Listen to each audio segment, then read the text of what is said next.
नमो नमः। अहमस्मि डॉक्टर दीनानाथ साह, सह प्राचार्य संस्कृतं पूर्णिमा राम प्रताप संस्कृत महाविद्यालय बैगनी दरभंगा। तो छात्राः गतकक्षायां शास्त्री प्रथम खंडे साहित्य सामान्य पत्रे तृतीय पत्रे साहित्य प्रतिष्ठा प्रथम पत्रे निर्धारित छंदो मंजरी ग्रंथस्य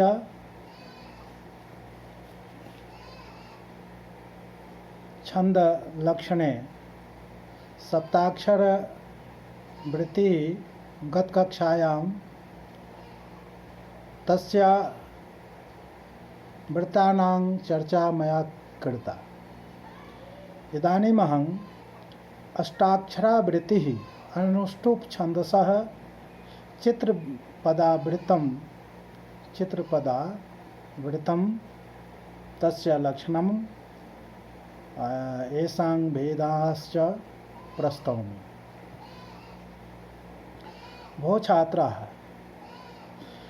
चित्रपदावृत्तस्य लक्षणम् इत्थमेव वर्तते। चित्रपदा यदि भौ गौ यस्य प्रत्येकस्मिन् पादे भौ द्वौ भग्नौ तदनन्तरं गौ द्वौ गुरुवर्णौ भवेतां तत् चित्रपदा नाम वृत्तम। अर्थात जिसके प्रत्येक चरण में क्रमशः दो भगन तथा दो गुरु वर्ण हो उसे चित्रपदा नामक वृत्त कहते हैं। उदाहरणं यथा यामुन सैकत देशे गोपवधू जल केलौ कंस रिपो गतिर्लीला चित्रपदा जगदव्यात्।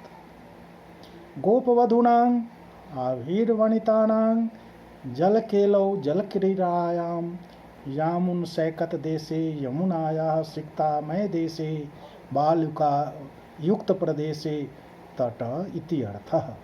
कंसरिपोः श्रीकृष्णस्य चित्रपदा लीलामय पदन्यासवती गतिर्लीला गमनविलासः नर्तनं जगत् संसारं अव्यात् संरक्ष्यादिति।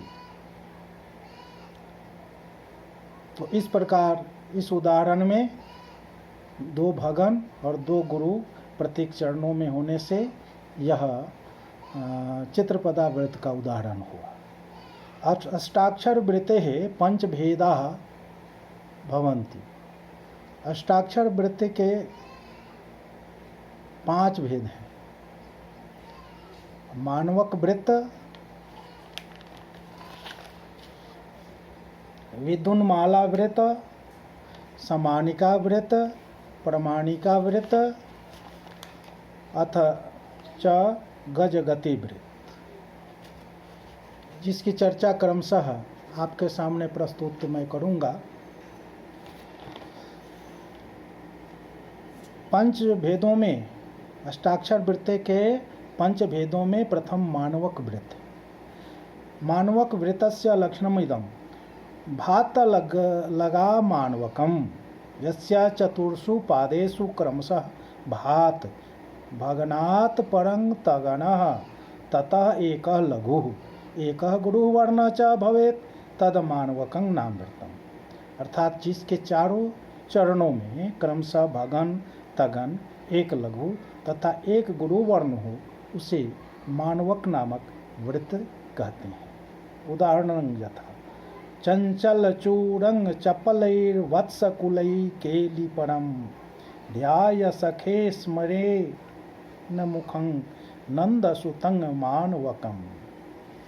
हे सखे, हे सुहृद, चपलैः चंचलैः बालत्वादितिभिः वत्सकुलैः गोवत्समूहैः गोवत्समूहैः सह वा चंचल चूरंग चपल शिखा मयूर शिखा युक्तं केलिपरं क्रीडारतं मानवकं बालकं स्मेरमुखं स्मितवदनं नंदसुतं श्रीकृष्णं ध्याय चिंतय। इस प्रकार से इसमें आपने मानवक वृत्त के लक्षणों को पाया, अर्थात भगन तगन और लघु तथा गुरु प्रत्येक चरणों में है।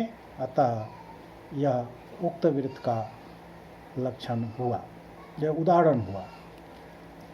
इसके बाद दूसरा भेद विद्युन्माला वृत्तम वर्तते। यस्य लक्ष्मण वर्तते मोमो गो गो विद्युन्माला यस्य समेषु पादेषु कर्मेण मगनः मगनः गुरु गुरु च वर्ण भवेत् तत विद्युन्माला नाम वृत्तम। अत्र चतुर्थाक्षरे यतिरिति श्रुतबोधः।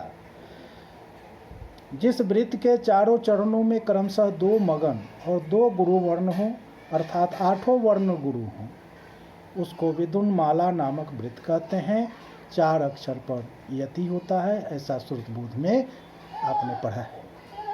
उदाहरण जैसा वासो वल्ली विद्युन्माला बर्ह श्रेणी साक्रश्चाप यस्मिन् सस्तात तापो शित्यै गो मध्यस्थ कृष्णाम्बोध यस्मिन् कृष्णाम्बोधे कृष्ण एव अम्बोधः मेघ तस्मिन् वासोवल्ली वस्त्रलता पीताम्बरम इतिहासयः विद्युन्माला चपला पंक्ति वरश्रेणी म्यूरपिच्छततिः साक्रः चापः इंद्रधनु गोमध्यस्थ धेनु समूह प्रावृतः स एवं भूतः कृष्णाम्बोधः कृष्ण रूपो घनः तापोच्छित्यै धर्म जनित ताप शांति अर्थं मेघपक्षे तापे तर्यापनादरणाय कृष्ण पक्षे स्तात अस्तु